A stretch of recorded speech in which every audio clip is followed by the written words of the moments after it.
Alright, hello, I'm going to go over chapter 19, which focuses on program design and technique for speed and agility training for an athlete in the textbook Essentials of Strength and Conditioning. So, this chapter specifically provides a comprehensive approach to enhancing an athlete's ability to accelerate, decelerate, change in direction, and maintain speed over short distances.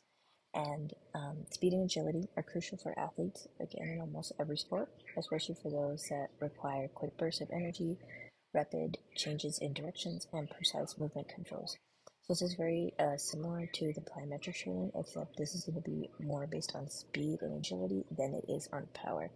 But again, as mentioned before, all of the components are important. So strength, rest, aerobic, plyometrics, and speed and agility are all very important to create a very well-rounded athlete. So some of the main things that they talk about in chapter 19 is what is speed. Speed is the ability to cover a specific distance in the shortest amount of time possible, which is an example would be a 40-yard dash. And for agility, it involves the ability to change direction quickly and efficiently while maintaining control of your movement and your body position. And this can include reaction time, decision making, and body positioning. So the factors that can affect speed and agility are neuromuscular control, which is the body's ability to recruit muscle fibers quickly and efficiently, which is essential for both speed and agility. Strength, which is it's important to have a well-developed strength foundation to generate the force needed for these explosive starts, changes in direction, and maintaining speed. So more strength allows for quicker and better speed and agility. For power, plyometric exercises and other types of power training can help improve the athlete's ability to accelerate and decelerate quickly. Like I mentioned before, it's good for those power movements. And so what it's talking about here, to accelerate and decelerate, say like in track, your ability to accelerate right off whenever the race starts is important. Say for example, for like someone who does the 100 meter, the first, and within that usually 10 seconds, the first 2 to 3 seconds, your start is very crucial and sometimes the most important for a 100-meter track athlete. Flexibility, of course, for everything. Adequate flexibility is always important to prevent athletes' injury and to ensure full range of motion in order to have effective sprinting and effective movements. And for coordination and technique, proper sprinting forms and the ability to adjust your body properly while changing directions is critical for improving speed and agility. And that again kind of goes back to injury prevention. That can happen a lot as well. Say, for example, for someone having an ACL injury, that can happen because someone doesn't have the correct body posture or movement whenever they're jabbing or having quick, speedy movements. And so that can lead to injury. So a program, whenever you're designing a program centered around speed and agility for an athlete, you of course want to do an assessment to understand the baseline of the athlete and understand what their goals are for their sport. So an example would be testing, again, a 40-yard dash is a great example. Shuttle runs, agility drills are usually the first step in order to find areas of improvement for that athlete and to design the program around that. For the training phases, similar to any other forms of training, speed and agility needs to be developed progressively over time. For the preparation phase, you want to focus on building foundational strength, power, and flexibility. Like I said, you want to be well-rounded, making sure that you're strong in every aspect. For specific speed and agility training, you want to make sure you involve more sport-specific drills, including sprinting, mechanics, and agility exercises. Then there's the peaking phase, which is targeted work to maximize speed and agility for competition. Periodization, which is speed and agility training, which should follow a periodized approach, so the off-season, preseason, and season cycles, and adjusting the volume and intensity based on the athlete's periodization or cycle that they're in. For techniques in improving speed, sprinting form. Sprinting form is really important for speed and agility because that's kind of the foundational basis for how to conduct speed and agility training. So sprinting technique and correct posture, arm mechanics, leg drive, all those things are really important. Even more high knee lift, quick and aggressive foot turnover, proper arm swing to drive momentum, and many other things that are really important for speed and agility drills. For acceleration, you want to focus on explosive starts from a 3-point stance or from a standing start. And you need proper foot placement and pushing off the ground with maximum force. Those are all critical for acceleration. And maximal velocity. So after the initial acceleration, athletes should focus on achieving their top speed and trying to maintain it for the entire sprint or entire duration of the drill. So what is change of direction, also known as COD in the textbook? The change of direction is to improve agility, and athletes must train for fast and controlled changes of direction. That can include proper deceleration techniques to ensure control when approaching a turn, or effective footwork, like cut techniques to change direction sharply. For some examples or techniques for also improving agility are cone drills. There are some cone drills that can be very similar to change of directions, but there's also different ones such as 5-10-5 shuttle or T drills, which are useful for improving quickness and also directional change. These drills simulate real life, or I should say they're very sport specific, and they require rapid adjustments in movement. Lateral movements are also really important. So in order to train to move laterally, especially quickly, can be difficult, and so I feel as though it's not often trained enough, especially for sports like basketball and football. To have a proper lateral push off and to be able to stay low to the ground is very important for speed and agility drills. So for training methods, of course, like I said, you have speed drills, you have flying drills, hill sprints, resisted sprints, and then there's agility drills, which are cone drills, ladder drills, shuttle runs, reactive agilities. And then there are, of course, very similar to plyometrics, there are different training variables. Usually the intensity for speed and agility drills is high intensity. So high intensity sprints, high intensity dashes. And that's, there's also the work to rest ratio, which is usually between 1 to 3 and 1 to 5 to allow for full recovery between the sprints. For volume, usually for speed, you want to have shorter high intensity sprints, and they are often used for agility drills. Total volume should be carefully managed, of course, to prevent fatigue and overtraining. And then also, of course, adequate rest periods. For speed and agility drills, the adequate rest period is usually between 1 to 2 minutes. And then, of course, again, monitoring progress. So doing regular tests in order to see if the athlete is improving and to adjust any improvements to the training program to allow for the best performance for that athlete. And then it's important to make sure you warm up and cool down, again, of course, before these types of exercises. So essentially, the chapter again emphasizes the importance of sprinting mechanics, power development, and agility drills that are sport specific for that athlete. And so also it emphasizes that by improving both straight line speed and the ability to change direction quickly, athletes can significantly enhance their performance in sports that demand rapid and powerful movements. So for some of the examples for some of these terms, for speed, again, speed is the ability to cover distance in the least amount of time possible. So an example of that again is a 40-yard dash. You want to be able, that test is useful because they want to be able to reach the 40 yards as quickly as possible.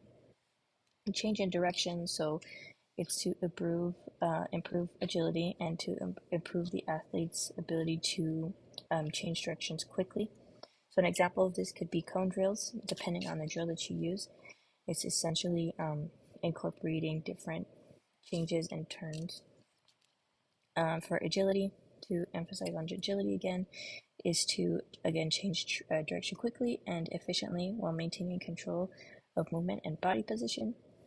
And this agility helps increase reaction time as well, and decision making and body positioning. And I felt a good example of this would be ladder drills. For quickness, the definition of quickness is to explosively change your body position in response to a stimuli. So an example of this would be ball drop drills. A specific example of one could be, say, a coach is holding out a ball and they drop the ball, and the athlete has to sprint to catch the ball before it bounces on the ground a certain amount of times. So they're responding and they're moving their body to that stimuli to reach a goal or to reach an object as quickly as possible. So to discuss rate of force, or RFD in the textbook, RFD is the development of maximal force in the minimal or in the least amount of time, and it's usually used as an index or in order to measure explosive strength. So there's a difference between the maximal strength and rate of force development. And so the main difference, say for example, is to have having max force or max strength. An example of that would be like a 1 rep max in your bench or your squat or your deadlift. So you're expending your maximum amount of power possible. But for rate of force development, it's the measurement of force over time. So it's going to prioritize quickness. So how much force you can expend in the least amount of time possible. And so we use this again to measure when measuring speed or force. And so this is usually used in speed and agility because again, it's prioritizing quickness or speed. And so rate of force development in the textbook is presented as a critical component of explosive performance. And it can be trained through explosive strength exercises, plyometric speed drills, and all those other things. It plays a vital role in bridging the gap between maximal strength and performance in dynamic or fast-paced situations. And so understanding and training RFD helps athletes improve their capacity for quick and forceful movements, which is essential for their success and success in many sports. And so more specifically, that figure or that image of the chart in the chapter, figure 19.1, it essentially explains that explosive ballistic training leads to faster force production or high RFD, which is essential for quick dynamic movements. And so heavy resistance training increases absolute force, but not as quickly as ballistic training. So like what I was mentioning before, having that 1 rep max, if you're consistently doing heavy resistance training, your absolute force or your maximal force is going to be greater than that, say, of someone who's untrained at all or someone doing ballistic training. But someone who's doing explosive ballistic training is going to have both power and speed. And then, of course, an untrained individual has both low force output and slower rates of development. Now, for the design plan for speed and agility, again, for the American football lineman. For a lineman, you want to focus on acceleration, change of direction, and explosive power, while also ensuring the athlete, of course, is strong in their strength and conditioning to handle their demands of football. And the following program that I came up with enhances quickness, explosiveness, lateral movement, and stability. So for an overview, the frequency of this program would be approximately 2 to 3 times per week, depending on their cycle for periodization or their training cycle. Duration would be 6 to 8 weeks for foundational phase or their off-season phase, and it can be adjusted for their in-season. This would be more of a maintenance cycle for in-season. And the goal, again, is to improve acceleration, agility, change of direction, and reactive power. The rest between each of these sets is going to be, like mentioned before, depending on the intensity, it can be anywhere from 1 to 2 minutes or 2 to 4 minutes.